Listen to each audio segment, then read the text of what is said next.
బ్రాహ్మణులు అనే వాళ్ళు ఈ దేశాన్ని భ్రష్టు పట్టించారని పివి నరసింహారావు బ్రాహ్మడే, దాశరథి కృష్ణమాచార్యులు బ్రాహ్మడే, చిందాల కేశవదాస్ బ్రాహ్మడే, అక్కడ దాశరథి రంగాచార్యులు కూడా బ్రాహ్మడే. స్పిరిచువల్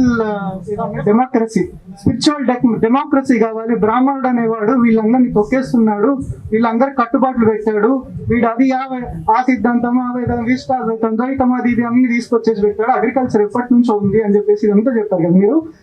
ఇప్పుడు ఎన్నో దేవాలయాలు మీకు తెలుసుంటే, కొండగట్టు దేవాలయంలో అర్చకులు ఏ క్యాస్ట్ కి చెందిన వాళ్ళు? చాతాండ వైష్ణవులు బీసీ కి చెందిన చాతాండ వైష్ణవులు. వేములవాడ రాజరాజేశ్వర స్వామి టెంపుల్లో అమ్మవారి దగ్గర ఉండే అర్చకులు చాలా దేవాలయాల్లో దాసర్లు మాలదాసర్లు ఉన్నారు. మీరెందుకు బ్రాహ్మణులు ఎందుకు అంతగా మీకు వ్యతిరేకం ఉండొచ్చు, కానీ బ్రాహ్మణులు అనే వాళ్ళు మాత్రమే ఈ దేశానికి పట్టిన దరిద్రం అన్నట్టుగా మీరెందుకు వాళ్ళపైన ఇంత విషం చిమ్ముతున్నారు?